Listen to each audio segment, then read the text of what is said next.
What's going on, everybody, and welcome back to another video here on the Veteran Influencers channel. Once again, my name is Chris Levine, and today I want to do something a little different. So I had just previously recorded a video about another Marine that was lost way too soon, in my opinion, that I had the privilege and pleasure of serving with in 2013. This is going to be my second video on this channel for today, and I want to actually speak about another Marine that I had the privilege and pleasure of serving with. This also takes place while I'm on the drill field. So before we actually get started, if you've ever lost a loved one that has served in the military, let me know in the comment section down below. I would love to know if I actually know that person or not, and I would love to hear about your experience that you were able to have with that particular person throughout their lifetime. So if these are the type of videos that you enjoy watching or you get something out of, do me a favor.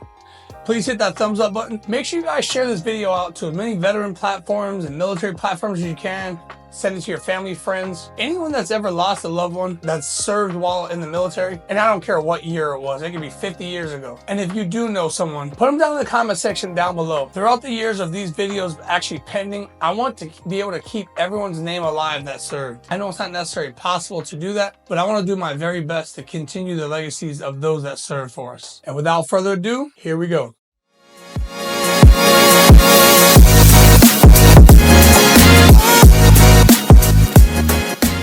It's 2010. I just recently graduated from drill instructor school, and I remember even before going to my unit, I knew that I was going to be the only person from my class that was going to my particular company. And for those of you guys that have ever had that happen before, it can definitely be something scary because you will absolutely be the prime focus as soon as you get there. And guess what? All eyes were on me. I knew I wasn't going to be good at first. I didn't really have that high of expectations because I knew that no matter what, they were going to find things that you messed up and they were going to never let you down for it. And obviously it's in order to make you better in the long run. But I knew I was going to get nitpicked and scrutinized because I was the only one coming out of my class that went to my particular company, which was Kilo Company, 3rd Battalion, West Coast, baby.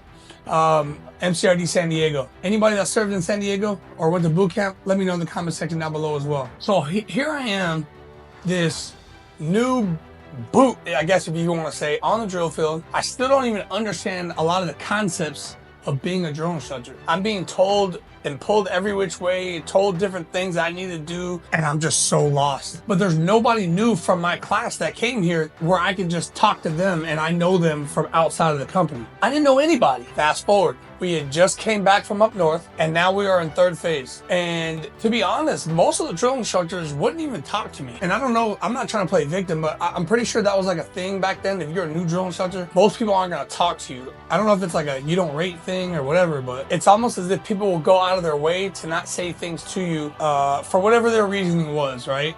Because they were old school.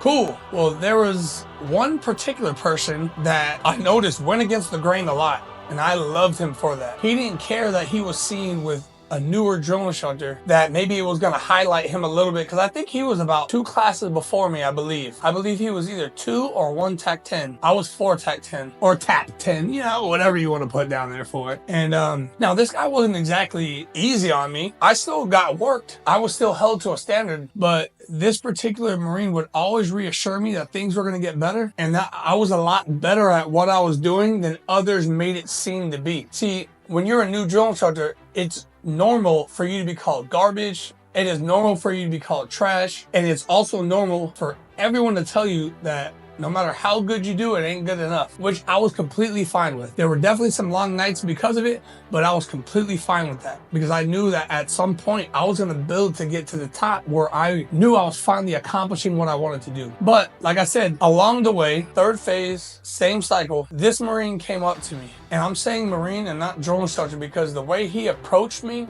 was as if how a Marine would do and not a drill instructor. And those of you that have served understand that there's different isms when it comes to being a drill instructor and different ways of how to explain things just from being on the drill field, vice what you would do if you were just in the fleet. Well, he came to me as a Marine, but hey man, like, what is it that you're actually struggling with? I will sit down and not only explain to you how to do it or what people mean by when they're explaining their instructions, but I'm gonna show you a better way of doing it. I'm like, man, He was the first one. So I was like, all right, cool. Task number one that I had an issue, not an issue with, but I had a hard time fully understanding the full picture of what to do during this time. So he would notice that I was struggling with getting gear guards. And back then, in order to get gear guards, you would go to another company, you would go on their deck, you would assist the senior drill instructor or the senior drill instructor, whoever was the senior person at the time, with whatever it is they had going, whether it was helping them get the chow, helping them clean the house up, whatever it was, whether it was field day, you were going around inspecting, and at some point the expectation was that particular drill instructor or senior drill instructor would come out and say, hey, what do you need, drill instructor? But one thing he realized is I was having an issue with that, but I think it was because I was always going to those difficult companies, or when I was first there, a lot of the difficult companies were there that didn't want to let gear guards go. And for those of you that served, let's not make it seem like there weren't certain companies that made it extremely difficult, or they would wait for you to run the entire deck and just to tell you that they didn't have anybody. So I realized that the companies that were actually on track with me while I was there were pretty difficult, and their company didn't want to give up gear guards at that phase of training that they're in. So he would take me and show me different ways. And he'd go, hey, all I want you to do is stand outside this hatch, watch me, what I do from the time I walk in, from the time I actually speak to the drill instructor or senior drill instructor that's there, and then watch how I actually converse with that drill instructor to make it easier for the next time. And I would say the one thing that I learned from him for as far as getting gear guards, he showed me how to connect with the other drill instructor. So the next time, you know, they're gonna come and ask me something at some point, but all right, dog, I'll get you some drill instructors. What are you gonna do for me? That was always my mentality when I was there. That's like, I would never want to ask somebody for something without giving something in return, because I never like to owe people for anything. So I'm like, well, what do you need? And they would always go down the list of all the things that they needed. And I'm like, that's easy. So then what I ended up doing was I became very resourceful. There wasn't anything on the depot that I couldn't figure out how to get, whether it was lost gear, no matter what it was. I became very resourceful. I knew people in every section of the entire depot. So I made a lot of connections to where if you put my name out there and you said, hey, I know Chris Levine, they're like, oh, no, I got you, that's my boy. How many you need? So then what started happening was my reputation became synonymous with being resourceful. So now my drill instructor, here we go, fast forward, my drill instructors will come up to me and go, senior, man, I've done everything. There's either not enough companies here on deck, not the right companies here on deck. I blew up, I did everything, and nobody has gear guards for me. So then I remembered there was a young man that did something for me when I was a new drill instructor. And I wasn't gonna be that guy that was just like, well, figure it out, drill instructor. So I would go, you know what?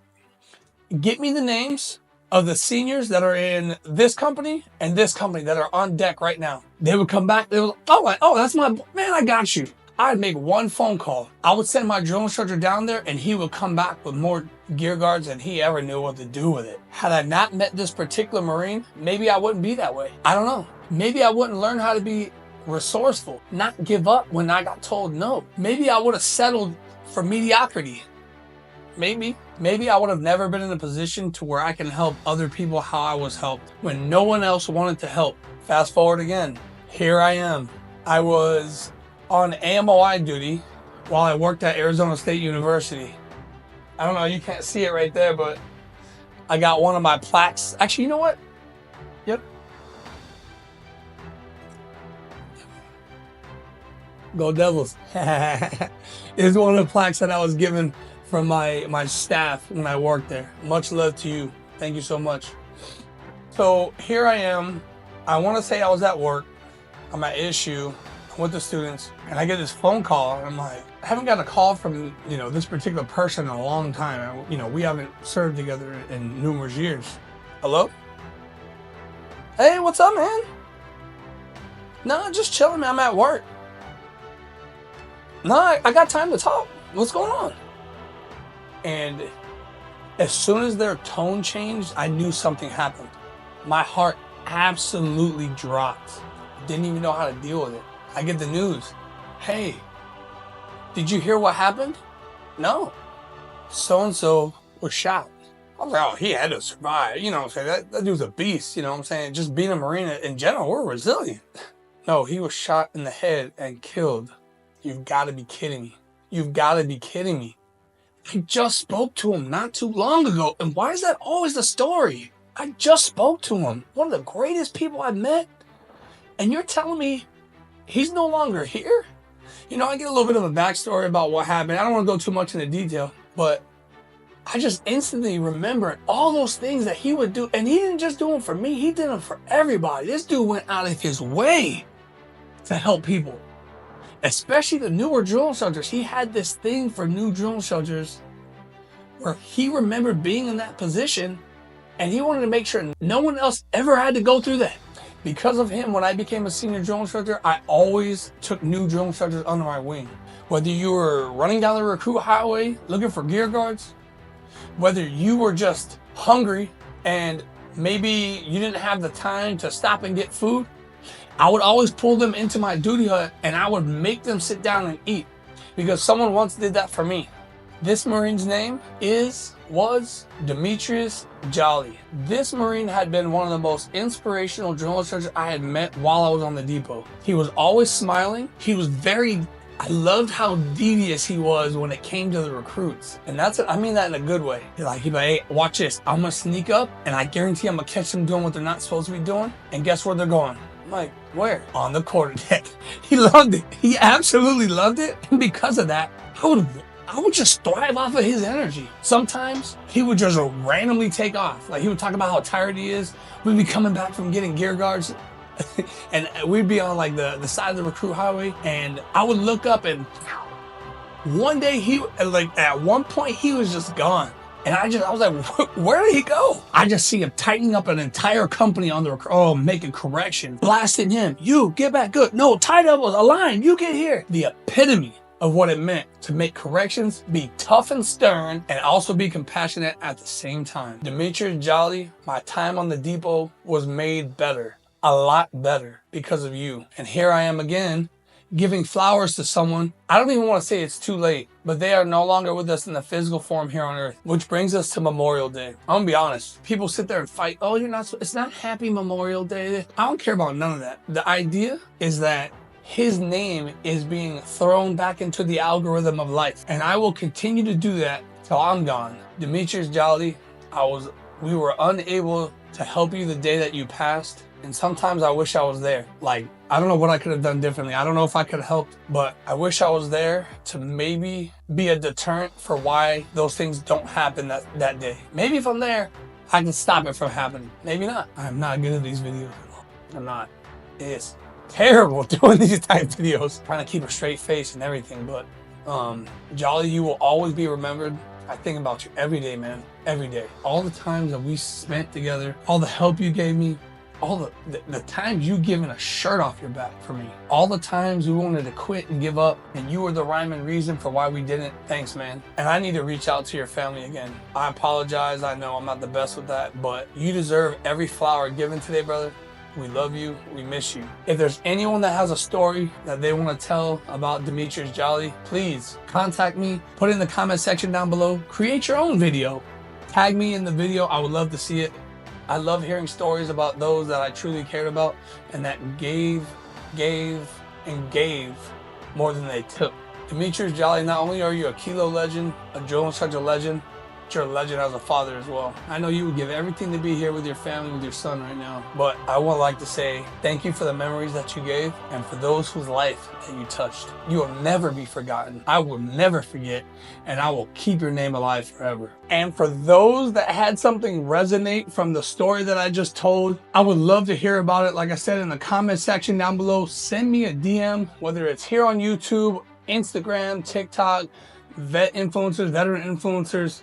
Please, I'd love to continue to keep this community going. I know I don't always post as often as possible, but I'm going to continue to try to push the good word out, especially when it comes to situations like this, where I feel it's very important to remember those that we have lost. Once again, my name is Chris Levine. I want to say thank you all so much for the continued support over the years. Thank you to those that have seen me from day one and seen the progression of things that I speak about and how I actually conduct the videos. And thank you to those that have opposed my way of thinking that allows me to make sure I know what I'm saying is true, and that checks me to make sure that I'm saying the right things and not just making things up as I go. Thank you all for everything. Take time to think about those that have given their life for you, and make sure we continue to appreciate things that we have, because in any given moment it can be gone just like that. Thank you all for those that continue to serve and those that have served for us in the past.